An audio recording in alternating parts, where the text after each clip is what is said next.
Hello student, हमने last video में एक अधिकार के बारे में पढ़ा, एक अधिकार की विशेषता पढ़ी, उदय पढ़ा। अब पढ़े एक अधिकार प्रतियोगिता या अपूर्ण प्रतियोगिता भी बोला जाता है, या इसे एकाधिकारात्मक प्रतियोगिता, यानी कि इसे एकाधिकारी प्रतियोगिता, अपूर्ण प्रतियोगिता या एकाधिकारात्मक प्रतियोगिता। एकाधिकार प्रतियोगिता बाजार की वह स्थिति, कहता है एकाधिकार प्रतियोगिता बाजार की वह स्थिति है जिसमें किसी वस्तु के बहुत विक्रेता होते हैं, परंतु प्रत्येक विक्रेता की वस्तु दूसरे विक्रेताओं की वस्तुओं से भिन्न, किसी न किसी रूप में भिन्न होती है। जैसे ब्रांड नेम, ट्रेडमार्क, गुण भेद, उपभोक्ताओं को प्रदान की जाने वाली सुविधाएं, सेवाओं के अंतर के रूप में हो सकती है। वास्तविक जीवन में इस प्रकार की प्रतियोगिता के बहुत उदाहरण मिलते हैं। देखो, कहता है कि एकाधिकार प्रतियोगिता वह स्थिति होती है जिसमें एक वस्तु का अनेक विक्रेता होते हैं, परंतु उन वस्तुओं के विक्रेताओं की वस्तुओं में कुछ ना कुछ अंतर पाया जाता है। अब इसको पढ़ लेते। देखो, प्रोफेसर चैमलिन के अनुसार एकाधिकार प्रतियोगिता की धारणा अर्थशास्त्र की परंपरागत विचार है। पुराने विचार एक व्यक्तिगत कीमतों या प्रतियोगिता के अंतर्गत या एकाधिकार के अंतर्गत व्याख्या की जाती है, परंतु इसके विपरीत मेरे विचार में अधिकांश आर्थिक अवस्थाएं प्रतियोगिता और एकाधिकार का ही मिश्रण है, यानी कि पूर्ण प्रतियोगिता और एकाधिकार का ही मिश्रण है।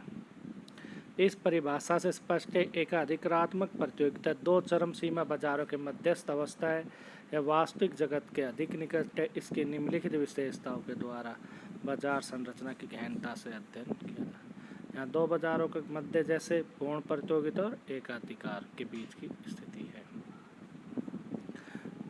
विशेषता देखते हैं। ये कहता है फर्मों की संख्या अधिक। पहली विशेषता है कि फर्मों तथा क्रेताओं, एकाधिकारात्मक प्रतियोगिता में फर्मों तथा विक्रेताओं की संख्या अधिक होती है। कहता है प्रतियोगिता फर्मों तथा विक्रेताओं की संख्या अधिक, किंतु उनका आकार बहुत छोटा है। इस कारण से कुल उत्पादन प्रभावित नहीं होता, वे सभी स्वतंत्र रूप से कार्य करते। विक्रय मात्रा और विक्रय नीति एक दूसरे पर प्रभाव नहीं पड़ता। छोटे आकार के कारण पूंजी की आवश्यकता भी कम होती है, यानी कि हम पढ़ रहे एकाधिकारात्मक प्रतियोगिता की विशेषता। कहता है यहाँ हर विक्रेताओं की संख्या अधिक होती है, इनको आकार बहुत छोटा है तथा कुल उत्पादन प्रभावित नहीं होता, यानी छोटे छोटे एरिया फैल तो एक अगर उत्पादन बढ़ा भी दे, कम कर दे तो उत्पादन पर कोई प्रभाव नहीं होता, क्योंकि अनेक विक्रेता होते हैं। वे सभी स्वतंत्र रूप से कार्य करती है।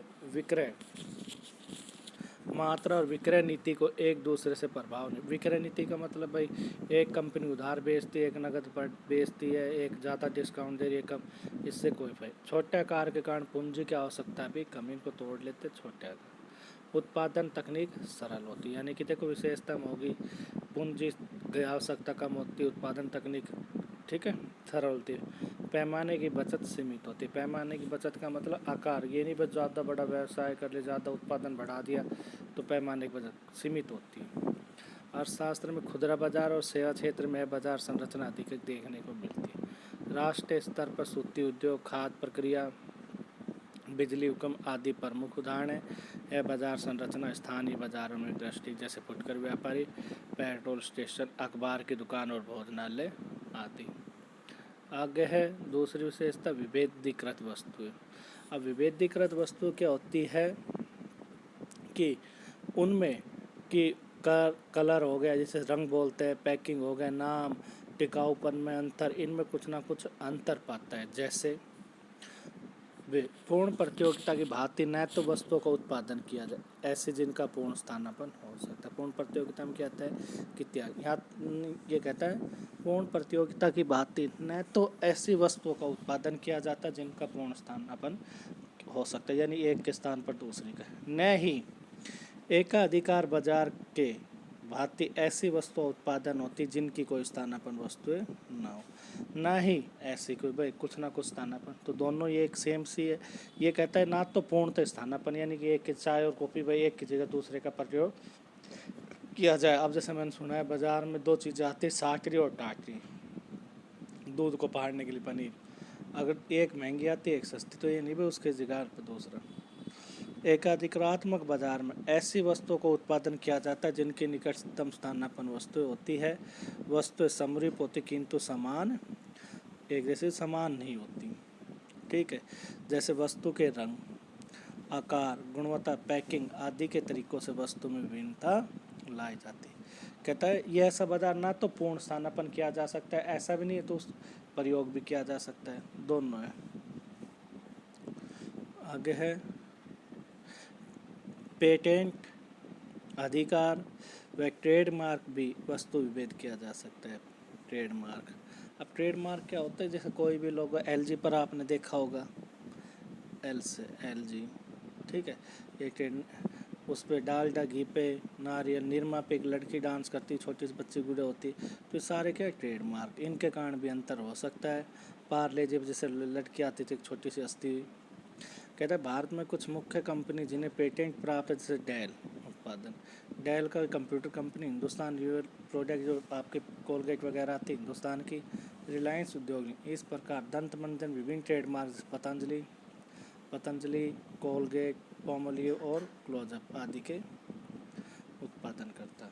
ठीक है, विज्ञापन और प्रचार के माध्यम से, कहते हैं विज्ञापन और प्रचार के माध्यम से आज का युग विज्ञापन का युग कहलाता है। वस्तु में विभिन्नता प्रदान करने विज्ञापन बहुत अहम भूमिका है। यह विक्रय बढ़ाने के लिए भी किया जाता है। ये कहता है कि ये कंपनियां सबसे ज़्यादा उत्पादन करती है। आप देखना टीवी पर सबसे ज़्यादा ऐड आती है साबुन की, पेस्ट की, ऑयल की, क्यों? इनमें थोड़ी थोड़ी विभिन्नता है और विज्ञापन है भाई आप केवल बिना नमक वाला पेप्सोडेंट यूज कर रहे हो, फलाना ये इसमें ये नीम है, ठीक है, इसमें चंदन युक्त, छोटी छोटी चीज़ों को और विज्ञापन के माध्यम से अलग दिखाया जाता है। यह विज्ञापन उपभोक्ता को सूचना प्रदान करने के अतिरिक्त मनोवैज्ञानिक रूप से भी प्रभावित करता है। एक कुशल और साख सुविधाओं के अंतर द्वारा भी वस्तुओं में विभेदीकरण किया जा सकता है। ठीक है, विभेदीकरण रंग भी होता है भाई उनके कारण। कार्य कुशल, इस प्रकार वस्तु विभेदीकरण एकाधिकार प्रतियोगिता की महत्वपूर्ण विशेषता है जो कि सापेक्षता लोचदार होती है इकाई से, यानी इनमें थोड़ा सा भी परिवर्तन कर देता है। इसके अतिरिक्त प्रत्येक उत्पादक को अपनी विशिष्ट वस्तु के उत्पादन में एकाधिकार शक्ति प्राप्त होती है, यद्यपि है बहुत सीमित मात्रा में। हमने वहाँ भी देखो इकाई से इलास्टिक डिमांड, यानी कि इकाई से क्या हो गया, ज़्यादा है कम, ज़्यादा, इकाई से ज़्यादा। ठीक है, यानी कीमत में थोड़ा बहुत ही प्रतिशत है कि तो मांग में ज़्यादा परिवर्तन होता है। ठीक है भाई, तो अगला है, देखो हम पढ़ रहे हैं क्या, एकाधिकारात्मक प्रतियोगिता या एकाधिकार बाजार की विशेषता। ठीक है, और एकाधिकार बाजार के इसके बारे में पढ़ा। देखो एकाधिकार दो बाजारों की स्थिति, मुख्य बात तो दो बाजारों की स्थिति क्या है, ये ना तो पूर्ण प्रतियोगिता बाजार है ना एकाधिकार, इन दोनों के बीच की बाजार है। ठीक है, और दूसरा इसके बारे में सैमुलन की परिभाषा में एक परिभाषा दी हुई है। देखो कहता है एकाधिकार बाजार की वह स्थिति जिसमें वस्तु के क्रेता विक्रेता होते हैं। एकाधिकारी प्रतियोगी बाजार में कोई वस्तु कोई निकट स्थानापन्न नहीं और उत्पादक का कीमत पर सामान्यतः आंशिक नियंत्रण होता है। ठीक है, यानी कि इसमें क्रेताओं की संख्या और विक्रेताओं की संख्या अधिक होती है, वस्तु विभेद होती है। ठीक है, गैर कीमत प्रतियोगिता ज़्यादा होती है। तो हमने इसकी विशेषताएं पढ़ी, जैसे पहली विशेषता की फर्मों की संख्या अधिक है। ठीक है, फिर अगली पढ़ी विभेदीकृत वस्तु ज़्यादा बेची जाती है। इसके अंदर हमें इसमें 4-5 पॉइंट थे कि विज्ञापन का माध्यम हो सकता है, पेटेंट राइट द्वारा भी अलग अलग विभेद कर सकते हैं, यानी कि ये विभेद करने के तरीके बताए उत्पाद में, रंग रूप द्वारा। फिर एक कार्य कौशल और सुविधा के माध्यम से भी हमने अंतर किया। तो ये सारी क्या एकाधिकार प्रतियोगिता, यानी कि एकाधिकार प्रतियोगिता को फिर देख लेते हैं। फिर मैं बता रहा हूँ इसकी विशेषता करने से पहले कि एकाधिकार प्रतियोगिता बाजार की वह स्थिति है जिसमें किसी वस्तु के बहुत से विक्रेता, परंतु विक्रेता की वस्तु दूसरे विक्रेताओं की वस्तु से किसी न किसी, यानी कि विक्रेता तो बहुत है, वस्तु भी ला रहे समरूप से, परंतु कुछ ना कुछ भिन्न होती है। ऑयल भाई इसमें बादाम है, साबुन तो कंपैरिजन आता है, डिटोल कहती है हम ज़्यादा कीटाणु मारते इसमें ये चीज़ है, और लाइफ बॉय अलग कहती है।